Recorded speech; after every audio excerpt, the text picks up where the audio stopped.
All right, so here's an example of a rubric. We're going to practice doing some scoring. Principals in the room? Where are you? Raise your hand if you're a principal. Okay. All right, thank you. Oh, somebody tried to clap for you, but they were shot down. I know that you wanted to have your teachers do their self-assessments today, but I'm going to ask you not to do that. I'm going to ask you not to do it because I don't want there to be any redundancy. We have an online rubric host where we're going to ask you to turn that on for all of your people, and all the data is going to be in there, and I'll show that to you later. But if you have your teachers do a self-assessment on paper pencil, you're going to have them do it again. And it's just too long to ask them to do that twice. I do expect to turn on the Bloomboard solution on Wednesday for all the districts that are in this room, except for Sargent. No offense, Sargent. Welcome to the training. You're excluded. Sorry, they're not a pilot, right? Or a partner. Okay, so those of you that are on the pilot, we are going to turn that on, and then we have to do some things, and then we'll have your principals assign you like a couple weeks of a window to do your self-assessment. So that'll give you some time to process what you learned today, take a look through the rubric on the website or whatever. Then when you get the email that says, do your self-assessment by X date, you can go ahead and log on and do the self-assessment. And I'll show you how to do that before I leave today. But generally speaking, here's what a rubric would look like. There'll be some check marks on it. You only check the things that you think you do. And the evaluator only checks the things that they believe that you do. They can be things that they see in class. They can be things that they hear in the hallway. They can be things that they get from parent feedback. They can be things that they see in a PLC. They have your whole body of evidence to choose from. Now, our rubric has little circles and squares. Did you guys notice that before? The circles are things that we believe are observable in the classroom. The squares are things that we don't think are observable in the classroom, but are important in your overall body of evidence. In Bloomboard, it's going to look a little bit different, but for the rubric that's on PDF format that you guys all have access to right now, it's to kind of describe what you can likely see in a classroom walkthrough or a formal observation, but you're not limited to that. Right? So here I've checked off these things. That's how the rubric works. Let's see if this is the scoring one. When you're scoring the rubric, what you do is you look down that first column first, and you look for any check marks. If there are check marks in that first column, it means that that teacher has like a big red flag. All right? I have a 15-year-old daughter. It's like having a big pimple. Right? Like, it's there. Better pay attention to it, right? If the only thing that's checked are the things in the not evident column, that teacher is rated for that particular element as not evident. Okay? Pretty simple. Then what you do is you go up to the next column and you start to look for the first box that's not checked. So basically you need to know two things. Start on the left, maybe three things. Start on the left, look in the not evident column, and then continue to the right looking for the first box that's not checked. And we do have a special rule in there. If you have any boxes checked on the right side of that red line, the lowest you can be rated is partially proficient. In other words, you can have a pimple, but the rest of you looks great. I mean, that's as simple as it can be.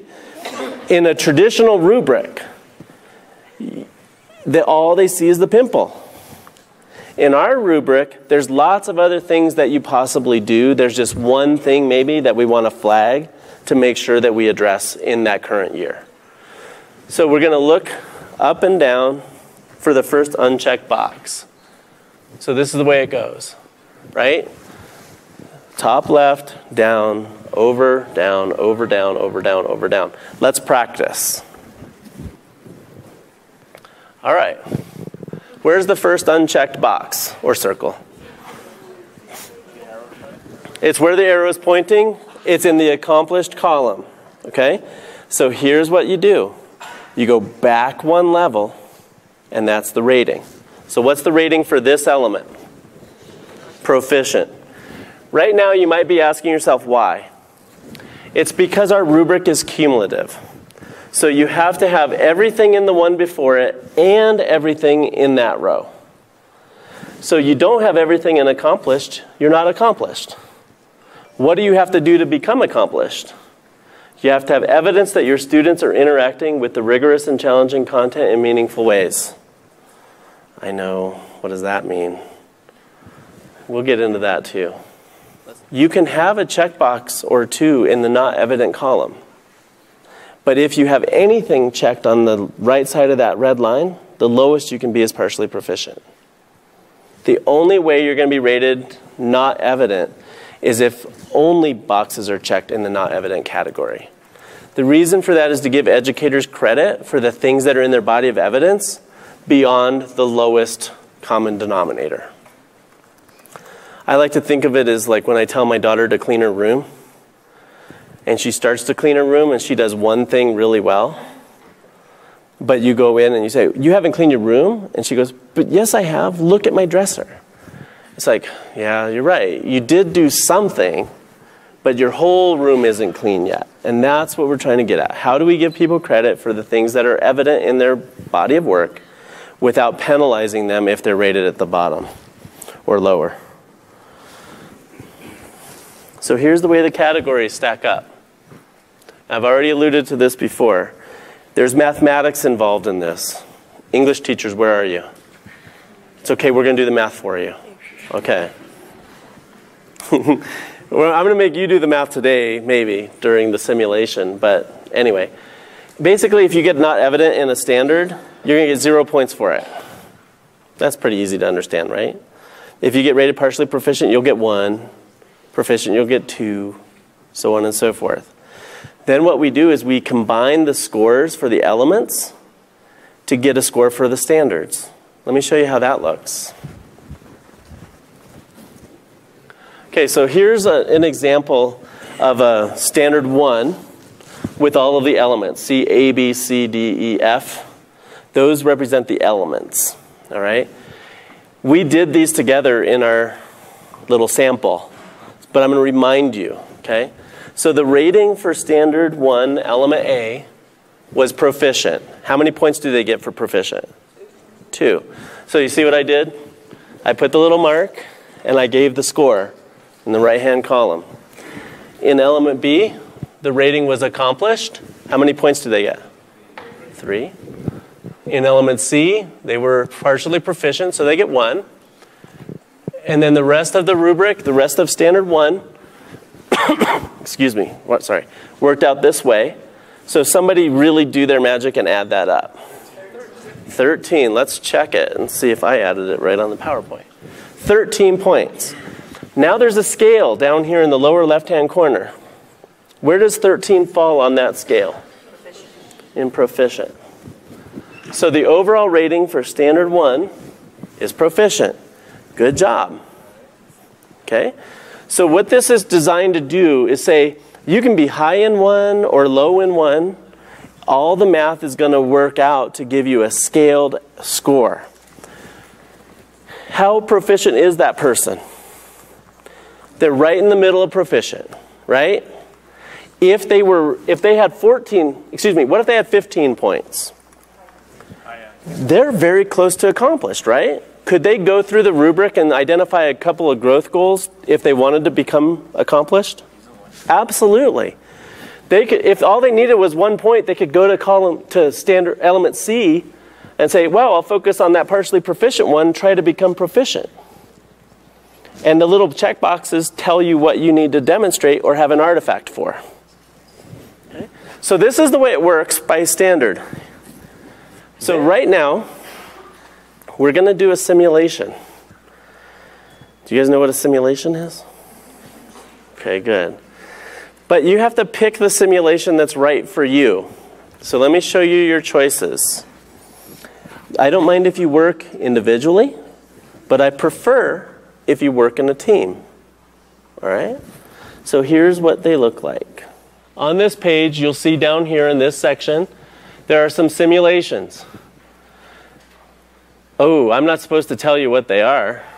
You're supposed to guess. I mean, do the math. All right, I'll change those.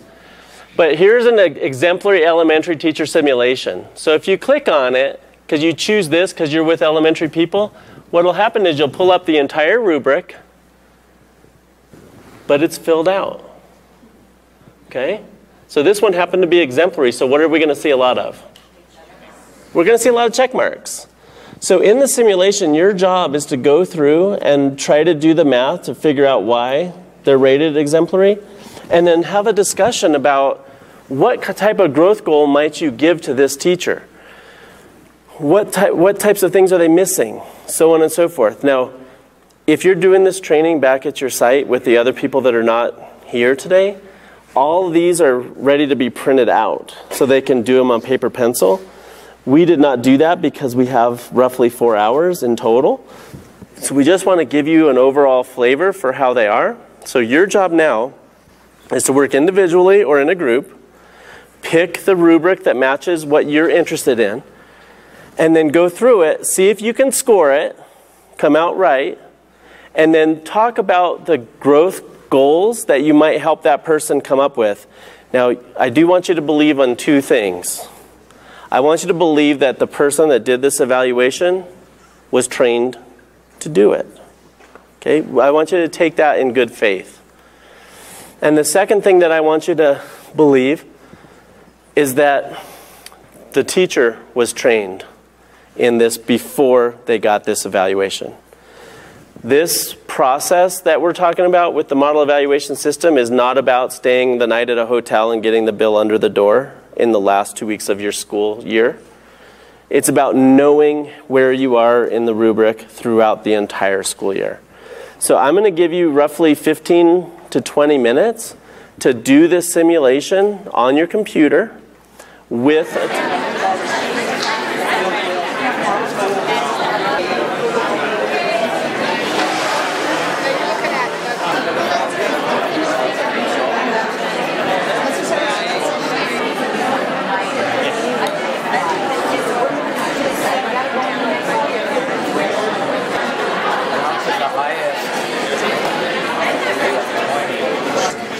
Okay, I've given you the full 20 minutes, but I haven't been able to get to everybody. So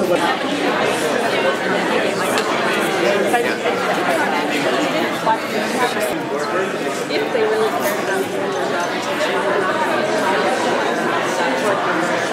What's as students in the last year? it's that poor kid who's going to presentation.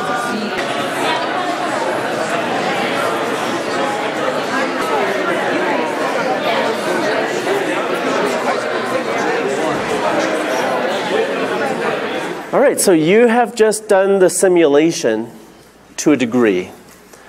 When you do it on paper, you get to do the scoring, and then you get to see if you got it right, so on and so forth, and then you talk about growth goals, things like that.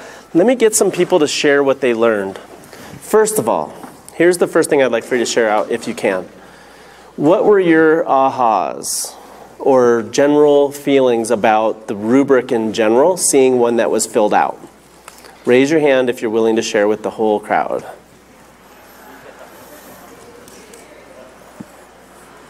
Perfect. I love it when an activity comes together. Okay, I got one. I got a volunteer way back over here. Let me come back here real quick. She's rolling her eyes, so the rest of you don't have to. Okay, here you go. What's your name? Jessica. Okay, Jessica. What were your ahas or general feelings? You can be weak in a certain area and still have a fair and equitable score for that standard. Okay. Look, Jessica, some of your colleagues felt the same way. Anybody else? Now that Jessica set the standard. What's your name?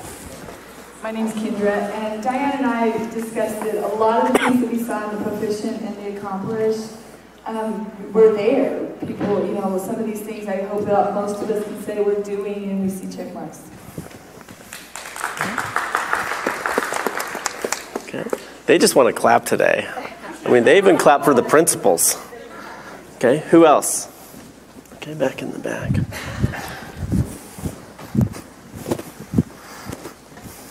Say your name. Diego Martinez.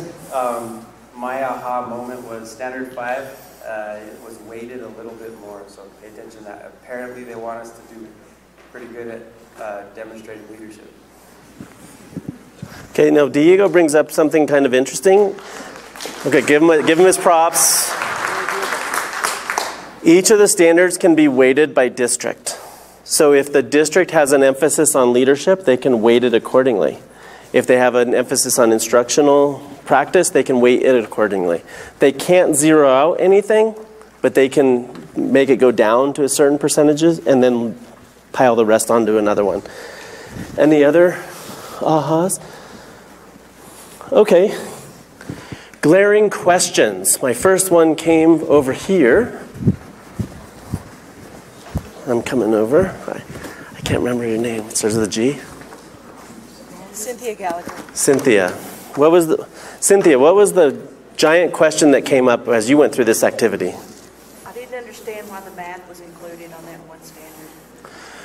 Okay, how does standard 1B and 1C work? Because we have literacy and mathematics in some of the examples, and they look different. If you got to look at all of the simulations, they look different. So let me explain to you what happened here. Each of the simulations was specific to somebody's job. So here's standard 1, element A. I'm going to go to standard 1, element B. Okay, standard 1, element B says teachers demonstrate knowledge, mastery and pedagogical expertise in the content they teach. The elementary teacher is an expert in literacy and mathematics and is knowledgeable in all other content areas he or she teaches, like science, social studies, etc. Then it says the secondary teacher has knowledge of literacy and mathematics and is an expert in his or her content endorsement areas. So this first section here gets applied to all teachers no matter what they teach. Okay? So that first section, you'll see the language. It says, oh, let me go back up. I'm on the wrong one. LMB. No, I'm not. I'm okay. All teachers, from licensed pre-K teachers through career and technical ed, every single teacher gets this section. However, if you are an elementary teacher and you teach reading, elementary teachers in here, where are you? Do you departmentalize? Okay, some do. So if you're an elementary teacher and you're departmentalized and you are not the reading teacher, you won't have this added. But if you are the reading teacher, you will have this added. Okay, so the first part goes to everybody.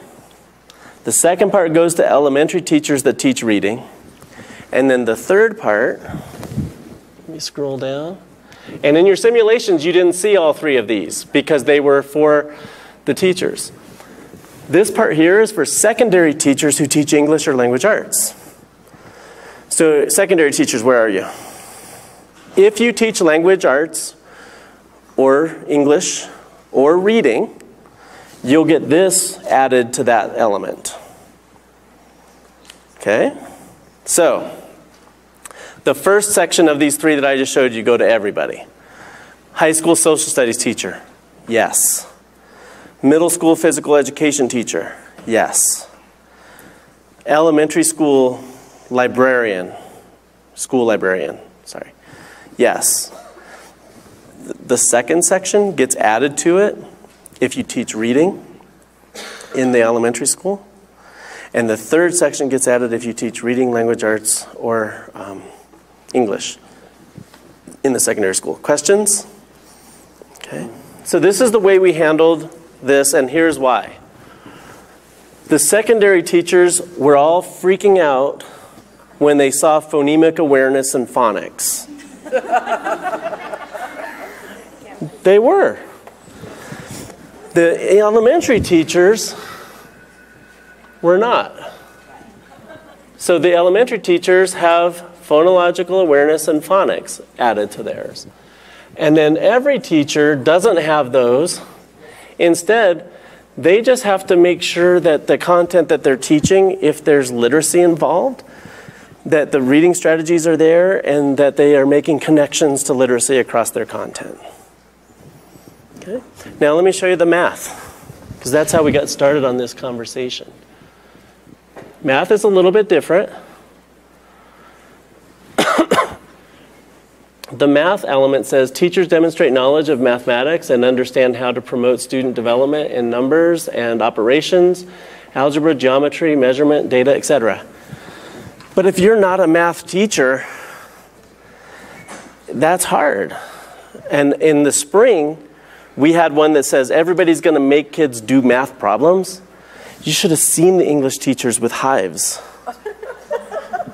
They did. They were like, this is just, the whole rubric is dead to me because of this.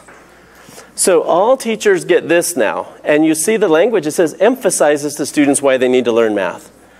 Now, if I'm the principal and I go into an English class and the English teacher is saying, oh, I just really hate math. Math is the worst subject ever. You know, I didn't need math because I'm an English teacher, and if you're smart, you'll get a career that you don't need math. I'm not going to give you that checkbox, okay? But on the other hand, if I walk through your classroom or if I hear you talking or whatever, and I hear you saying things like, you know, I might have struggled in math, but I can see how math impacts everything. In fact, in all of these, let's say that we're reading the Odyssey, maybe we can do a timeline. Maybe we can do a graph of the antagonists and the protagonists. Because graphing is a mathematical type of a concept, and if they can create a graph, they can read a graph. So, you know, it's a way to kind of get math across the content. If you actually teach math, whether it's in elementary or secondary, you'll get this one added to it. This is where we think we've got the professional practices that are directly related to math instruction. So let me synthesize this. Elementary, third grade, self-contained teacher that teaches reading and math will get sections 1 and 2 of the literacy and both of these math.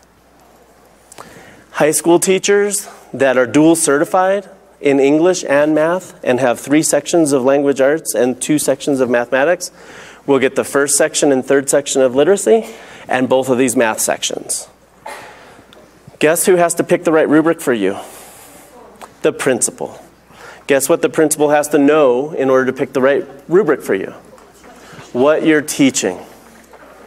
Exactly right. So principals, take note. You have to know what you're assigning your teachers to do in order for them to get the right rubric. The quality control is on them. If you log on to Bloomboard and you don't have the right rubric, you can certainly send them a note and say, hey, I think you got the wrong rubric for me, and then they can fix it. But a lot of this whole evaluation is based on this idea that sometimes principals don't know what their teachers have been assigned to do. I'm just as guilty as anybody else because I might have been running the school. Right? And I might have think I'm a math teacher, so I really understand math. I focus on math. But I don't understand some of the other content areas. And so I would just let the auto scheduler do that. But in order to do a meaningful evaluation and give meaningful, credible feedback, I have to know what you're teaching. I have to get into your classroom, and I have to have meaningful conversations with you about it. I had some conversations with some of you throughout this self-assessment, or excuse me, simulation activity, and 2 things really came out that I want to share with you. The first is that principals only know what they know. So unless they taught what you teach, they don't know your content. We tried to develop this rubric to be content benign. So if they look for these professional practices, they can check them off. But if they don't check something off that you think should be checked off, please advocate for yourself. Don't just stand there and take it and say, geez, that principal is just, he doesn't know what, she doesn't know what's going on. I'm just not going to believe in my evaluation whatsoever. Instead, schedule a time, talk to them about what it means, what the expectations are, advocate for yourself, advocate for your content area, advocate for the professionals that are with you in our profession. The second thing is about getting out of this what you put into it, right? Like, yeah, it's 20 some odd pages long. It's kind of burdensome. But if you take some time and invest in it, and your principal takes some time and invests in it, you're going to get a lot of return on your investment. If both of you just go through and say, you know what, just do your own thing, and I'll just check it off, and I'll just sign at the end, you'll get an evaluation at the end of the year, and guess what? Even if you're exemplary, it won't mean anything to you. Watch, I'll prove it. What's your name? Dennis? Dennis, you were great. Oh, thanks. What does that mean? Apparently I was great. What does that mean to Apparently you? I was great. Yeah, great. What's your name? Lisa? Lisa, you're great too. Thank you. I'm going to come back to you. What's your name? Anthony? Anthony, you're new, but you're great. You're great. Good job. What's your name again? Gabriel. Gabriel, you're great. The more greats I give out, what happens to great? It goes down. And you know how when kids show their papers to each other, right? Oh, you got an A? Oh, you're such a brown noser, right? Like, or whatever. Well, teachers, you guys are not real forthcoming with your evaluations, but you hear some people talking sometimes. And when you hear that teacher that you wouldn't put your own kid in their classroom talk about how they were exemplary, what happens to you?